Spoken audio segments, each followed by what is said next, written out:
Agri-Challenge, le magazine de l'entrepreneuriat agricole et du développement durable. La Banque agricole du Niger, Bagri, sponsor officiel d'Agri-Challenge. Bagri, nous œuvrons pour votre autonomie. Fidèles téléspectateurs, bonsoir. Merci de nous recevoir à l'heure de votre magazine Agri-Challenge, le magazine de l'entrepreneuriat agricole et du développement durable. C'est notre 25e numéro sur la chaîne panafricaine Africa et nous vous ouvrons cette édition avec la rubrique reportage. Rubrique dans laquelle nous allons vous amener à la problématique du financement agricole. Le sujet a été au cœur des panels en marche de l'atelier sur la problématique du financement bancaire de l'économie au Niger. C'était le 30 novembre 2019 à Niamey. Une initiative de la Direction générale de la Banque centrale de l'Afrique de l'Ouest. C'était une tribune offerte pour plancher sur cette question et proposer des solutions. C'est à suivre dans ce 25e numéro d'Agri-Challenge. Et puis, sur tout un autre point, la Banque agricole du Niger, Bagri, vient d'être élue au Fonds vert pour le climat en bénéficiant d'une ligne de refinancement. Alors, le Fonds vert pour le climat, qu'est-ce que c'est? À quoi servira-t-il? Et surtout, quel impact l'accession de la Banque agricole au Fonds vert pour le climat aura sur le financement du secteur agricole au Niger? C'est entre autres le menu d'un entretien avec M. Maman Lawali Moussi. Il est le tout nouveau directeur général de la Banque agricole du Niger, Bagri, que nous vous proposons dans ce nouveau numéro de votre magazine Agri-Challenge. Bonne réception!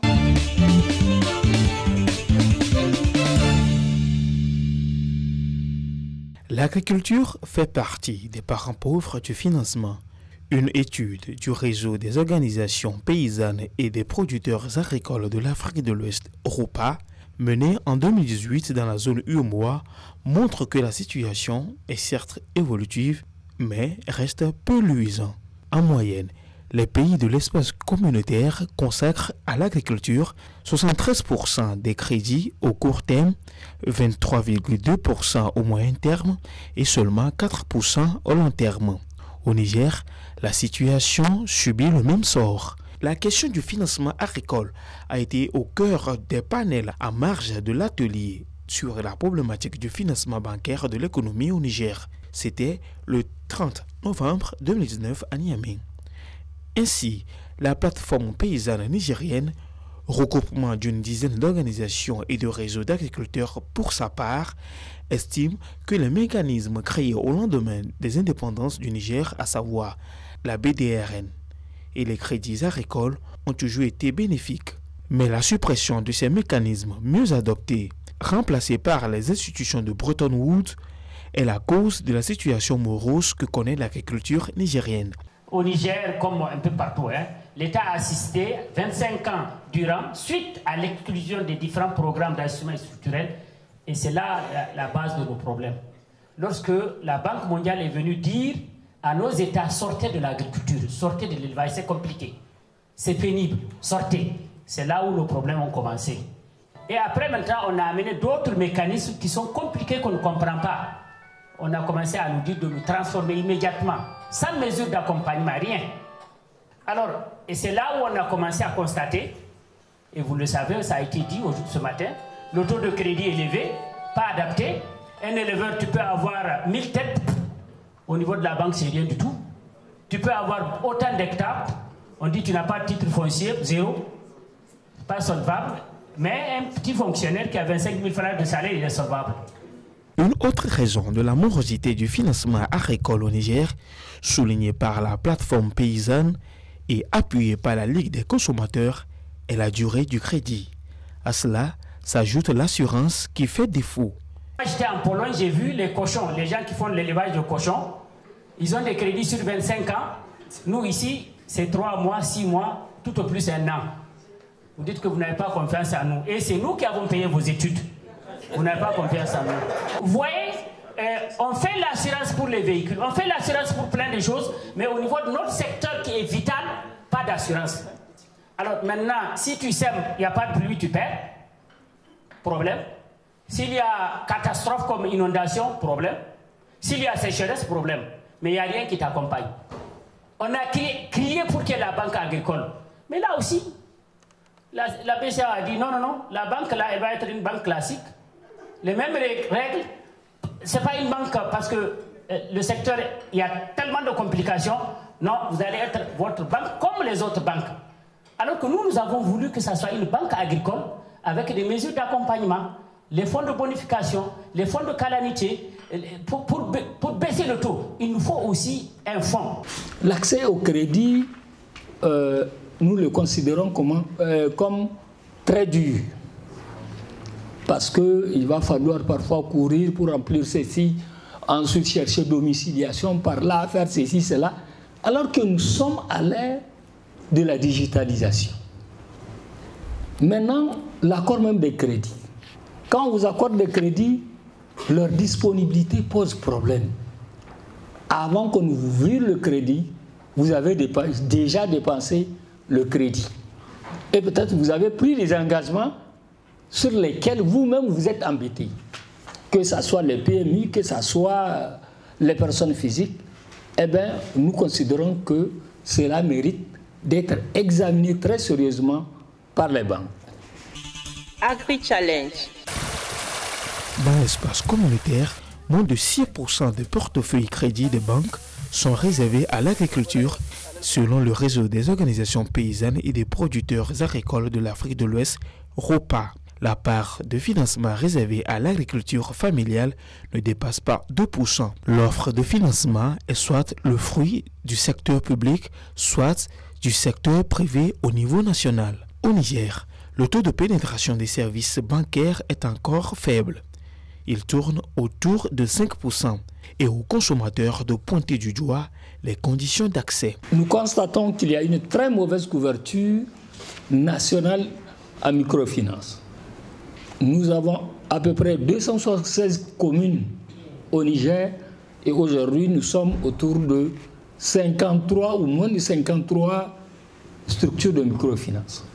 Vous voyez bien que l'occupation du terrain est quand même très insignifiante. La bonne gestion et la crédibilité dans les entreprises, notamment agroalimentaires, figurent au rang des facteurs qui entravent l'accessibilité au système de financement en général et du financement du secteur agricole en particulier. La plateforme paysanne nigérienne a profité de cette tribune pour proposer des pistes dont, entre autres, le dialogue. On peut le régler à condition que vous nous permettez qu'on dialogue. Et comme ça, vous allez nous dire, voilà de quoi on souffre, et nous aussi, on va vous dire, voilà de quoi on souffre, et ensemble, on va vers le politique. Et nous le réglons à travers la journée du paysan. Et je vous invite, une journée du paysan, c'est quoi? C'est que les leaders paysans des différentes parties du Niger viennent se retrouver devant le président et on pose nos problèmes. C'est là où on a posé le problème de la banque agricole. C'est là où on a eu 10 milliards. Le secteur agricole offre plus de 75% d'emplois dans la zone UEMOA. Au Niger, 80% de la population est agricole, une véritable potentialité pour booster l'économie et assurer la sécurité alimentaire. Mais pour y arriver, il nécessite un accompagnement plus assidu.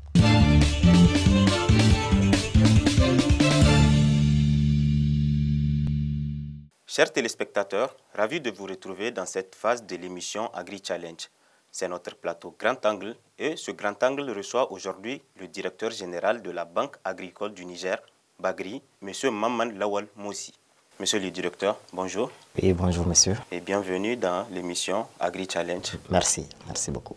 Alors, monsieur le directeur, vous êtes, je le rappelle, directeur général de la Banque agricole du Niger, Bagri, depuis bientôt 3 mois. Alors, dites-nous, monsieur le directeur, comment va la Bagri aujourd'hui?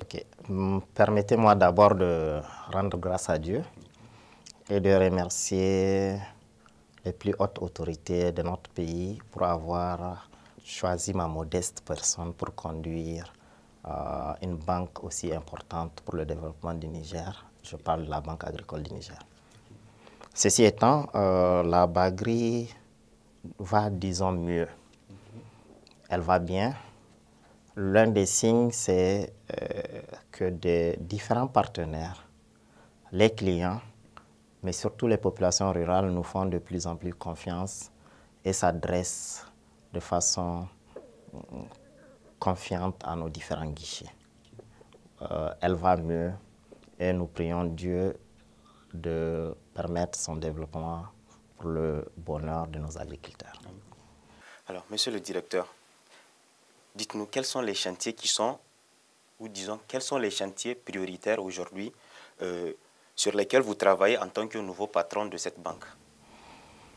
Oui, donc je disais que la Bagri va mieux.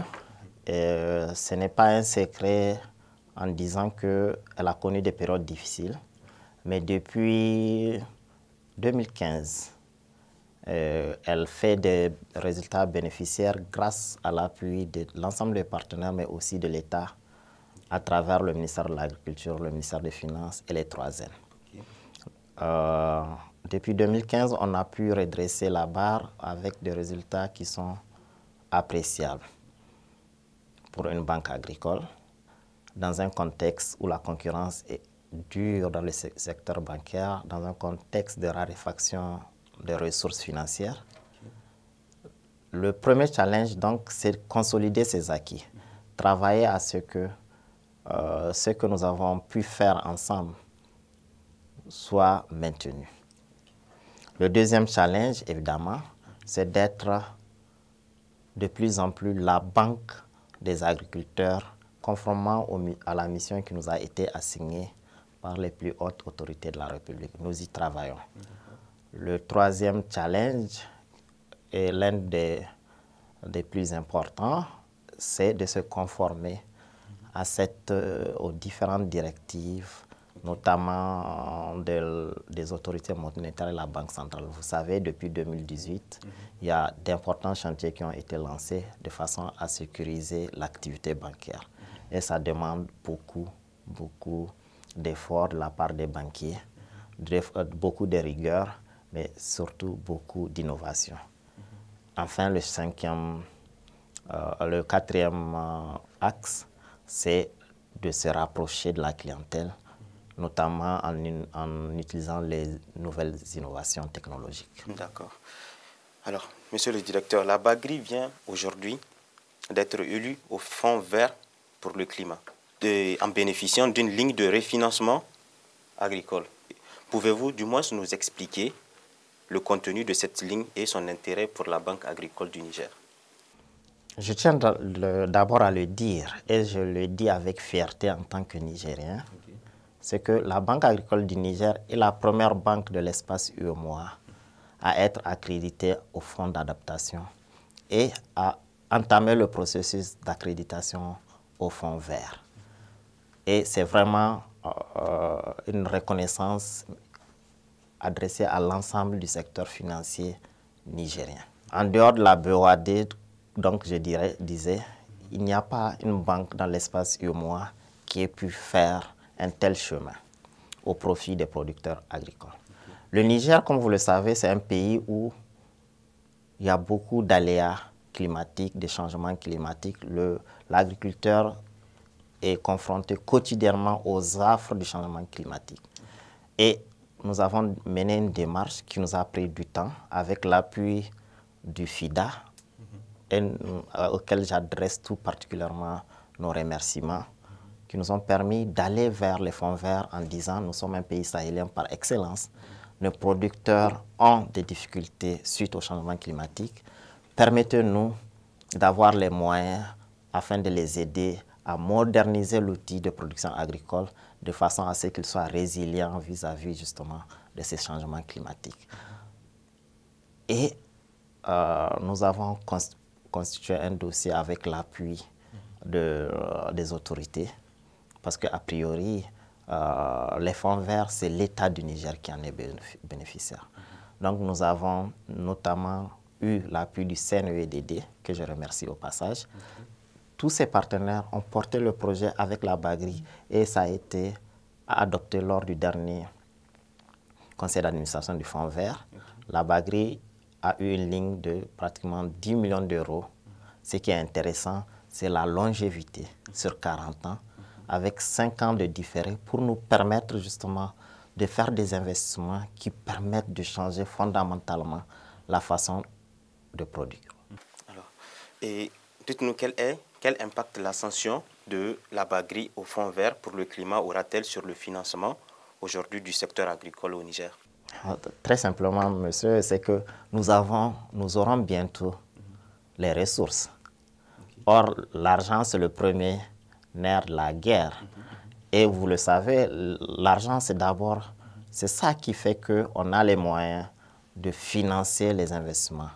La banque, les banques doivent rechercher les lignes concessionnaires, où est-ce qu'elles se trouvent pour venir prêter. C'est ça le rôle de banque, c'est l'intermédiation financière. Aujourd'hui, une fois qu'on a ces fonds, nous pourrons répercuter les mêmes concessionnalités qu'on nous a faites. Vous voyez, c'est sur 40 ans. Désormais, nous pouvons prêter à un agriculteur sur une longue durée. OK? Avant, si quelqu'un voulait faire, par exemple, du solaire, on sait que les délais sont peut-être très longs pour rentabiliser, surtout si on est un petit exploitant. On a désormais des ressources adaptées qui nous permettront de faire des investissements dans la modernisation agricole qui ont un impact contre la dégradation des terres, par exemple. C'est vraiment le grand impact. Nous pouvons démultiplier nos interventions, mais nos interventions à moyen et long terme, parce que ce sont ces investissements qui sont de nature à modifier et à moderniser l'agriculture nigérienne. Et comment se fera cette opérationnalisation de la ligne mise en place par le Fonds vert pour le climat au niveau de la Bagri? OK. Vous le savez aussi, ce n'est pas un secret, l'un des plus gros problèmes, c'est la consommation. Mais nous avons reçu la notification il y a quelques semaines. Et déjà, la Bagri est en train de s'organiser de façon à ce que, avec l'ensemble de ses partenaires, encore une fois, de façon à ce qu'on mette un processus qui permette d'aller au plus profond du Niger pour faire profiter les agriculteurs, les vrais qui ont des exploitations agricoles, sans leur mettre des obstacles qui leur permettent d'y accéder. Notre combat sera gagné, pas parce que nous avons eu la ligne, mais parce qu'on a pu la rétrocéder de façon quasi complète à l'ensemble des producteurs. Si nous gardons l'argent et qu'après nous renvoyons aux barres de fonds, sans un véritable taux de consommation, nous aurions échoué. Et combien de projets agricoles aujourd'hui la Bagri finance et ou accompagne? Alors, j'ai eu la chance d'assister le mercredi dernier, rien que le mercredi dernier, au comité de pilotage d'un de nos principaux partenaires qui est la coopération luxembourgeoise sur leur projet NIS 025. Si nous prenons uniquement ce partenaire et qui intervient uniquement dans la région de Dosso, nous disons également avec fierté que sur uniquement le programme NIS 025, nous avons financé 2932 dossiers. En considérant qu'il y a des groupements, nous avons atteint uniquement sur la région de Dosso 3524 petits producteurs agricoles. C'est énorme. Ce qui est intéressant, c'est qu'il y a 48% de femmes. OK. Et on dénombre sur les 2932 dossiers, 51% pour le maïs, 25% sur la riziculture et 24% sur l'arachide et le niébé. Si je vous dis également qu'en plus de la coopération luxembourgeoise, nous travaillons maintenant de concert avec le PRODAF, avec la coopération française à travers leur projet Pôle ruraux, nous avons travaillé avec la coopération suisse, la coopération danoise et très bientôt le Fonds vert. C'est pour vous dire que doucement, nous faisons le maillage. Alors pour répondre directement à votre question, nous sommes autour de 7000 producteurs pour le moment qui ont bénéficié directement des crédits agricoles. Ces personnes, il faut le dire, étaient exclues quasiment du financement bancaire. Mais grâce à cette activité que nous menons, qu'on appelle crédit à coût partagé, qu'il est fait sous l'autorité du ministère de l'Agriculture et de l'Élevage, mais avec l'encadrement du Haut Commissariat au Troisième et notamment du Fonds d'investissement pour la sécurité alimentaire, nous essayons d'aller au plus près pour que ce soit les vrais producteurs, nos parents, les femmes, les jeunes, ruraux qui soient les vrais bénéficiaires de notre intervention. Alors, comment évolue aujourd'hui la part du secteur agricole dans le portefeuille de la BAGRI? Ok, donc nous sommes en train de nous dire qu'il faut au minimum que d'ici 2022, que le portefeuille de la BAGRI soit constitué à au moins 30%. Le portefeuille agricole représente au moins 3% de l'ensemble du portefeuille de la BAGRI. Il faut aller doucement avec les différents partenaires pour que nous n'ayons pas des crises de croissance. Voilà pourquoi on prend le temps d'asseoir les choses, de faire le financement adapté avec l'ensemble de nos partenaires, le RECA, les chambres régionales d'agriculture, les différents programmes de développement, le ministère de l'Agriculture, le FISAN, les 3N, de façon à augmenter progressivement la part du financement agricole dans le portefeuille global de la BAGRI. C'est la prudence qui nous dicte ça. Et c'est maîtriser ce qu'on est en train de faire et développer. Je vous disais qu'on avait un partenaire historique avec qui on a commencé. Aujourd'hui, on a 5 ou 6 partenaires. On était à Dosso uniquement, maintenant on est pratiquement dans toutes les régions du Niger. Et il faut le faire de façon progressive, de façon réfléchie, de façon adaptée pour ne pas exposer la banque. Le métier de banque est compliqué. Donc, tant qu'on apprend, on capitalise, on ouvre. Mais à terme c'est 2022. Nos projections nous disent que le tiers de notre portefeuille sera agricole. Pas les gros agriculteurs, mais agricole dans le sens du petit producteur familial, de notre oncle, de notre cousin, de notre tante qui est au village, qui a besoin d'un crédit de campagne pour assister ses intrants, qui a besoin d'un motoculteur pour sa parcelle, qui a besoin peut-être d'une charrette pour transporter. Dites-nous aujourd'hui quels sont les défis liés au financement agricole du Niger et comment les résoudre, selon vous? Ça, c'est un vaste sujet parce que il y a eu des ateliers et même le plus récent qui a eu lieu sous l'égide de la Banque centrale qui a fait un atelier sur le financement bancaire. C'est vraiment des réflexions qu'on fait. Mais humblement et rapidement, on peut dire qu'il y a 2 soucis ou 3. Le premier, c'est la formation. Puisque si on doit moderniser l'agriculture et financer, il faut qu'on ait la capacité de produire de façon à respecter les itinéraires techniques. Et là, nous saluons la création par l'État de différents lycées agricoles, mais aussi les actions de partenaires comme l'UXDEV ou la coopération suisse qui font des formations à court terme pour montrer aux gens comment on doit produire de façon à respecter les itinéraires techniques. Donc, le premier point, c'est la formation des jeunes. Le second point, c'est la sécurisation foncière. Vous savez, les terres appartiennent à nos parents.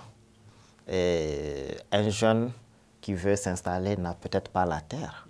Et on va lui faire une concession. Mais dès qu'il fait un investissement sur cette terre concédée par la famille, ça prend de la valeur. Et quand ça prend de la valeur, ça suscite des convoitises. Il faut trouver les moyens de sécuriser le foncier. Et enfin, troisièmement, on a produit sur une terre sécurisée, il faut pouvoir vendre. Il faut avoir un marché. Il faut avoir les infrastructures d'enlèvement. OK? Et si on a le marché, nous pensons qu'on peut intervenir de façon efficace. Et les gros, de mon point de vue, et très rapidement, problème qui se pose. Savoir produire sur une terre sécurisée et pour un marché solvable. Et les marchés existent. Alors, monsieur le directeur, je vais revenir sur tout un autre point pour parler de la jeunesse aujourd'hui. On sait qu'aujourd'hui, il y a des chiffres qui disent que 72% de la population nigérienne est jeune. Dites-nous aujourd'hui, quelle est la part des jeunes entrepreneurs dans le financement de la BAGRI? Alors, nous avons beaucoup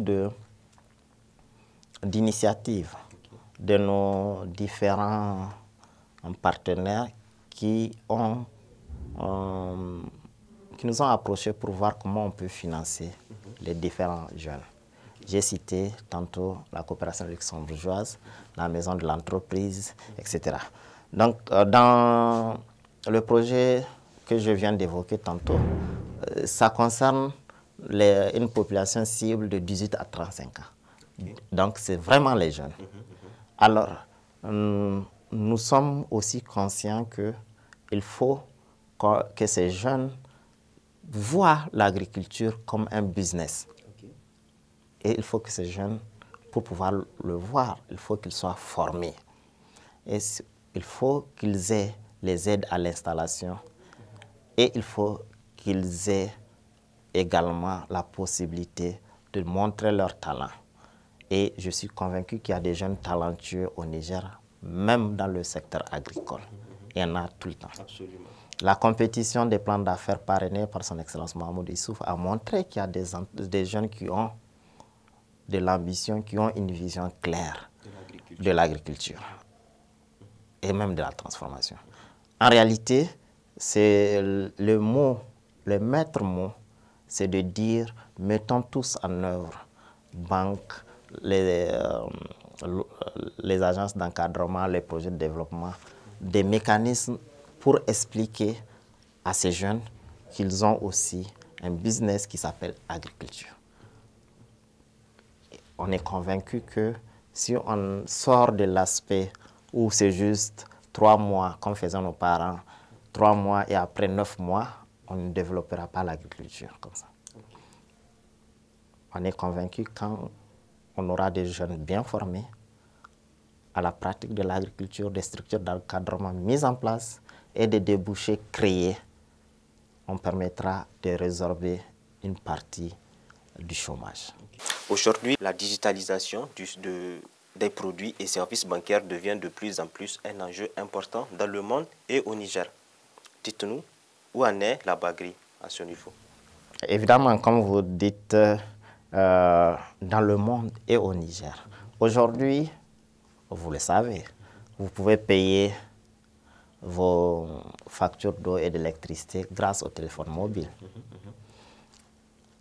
Cette facilité, nous sommes en train de travailler pour voir comment on peut, le petit producteur qui est à Karakra, Gyungyu, au lieu de se déplacer sur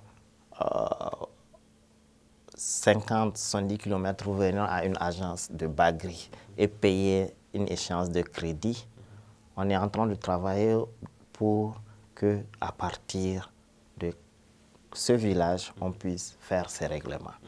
D'abord, les petites opérations de paiement, de retrait. Vous savez, c'est le plus gros problème, c'est la sécurisation.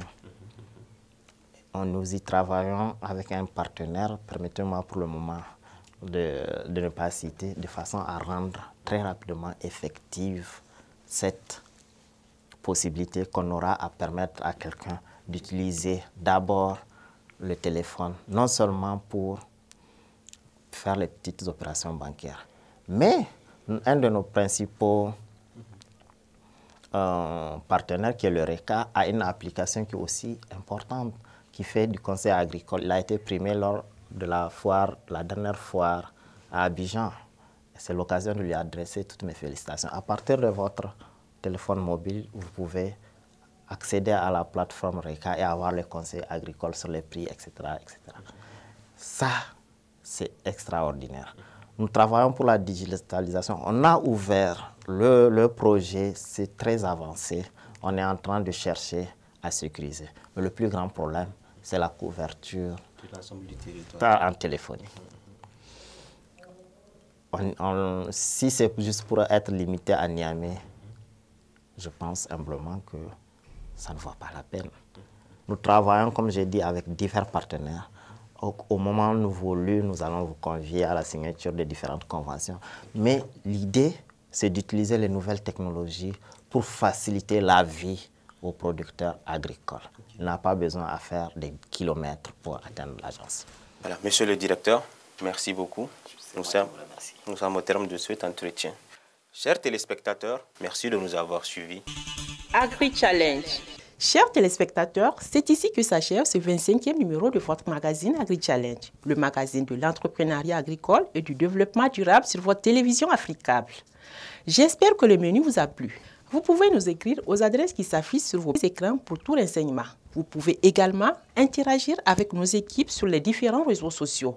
Merci de nous avoir suivis. À la prochaine pour un autre numéro d'Agri-Challenge. La Banque agricole du Niger, Bagri, sponsor officiel d'Agri-Challenge. Bagri, nous œuvrons pour votre autonomie.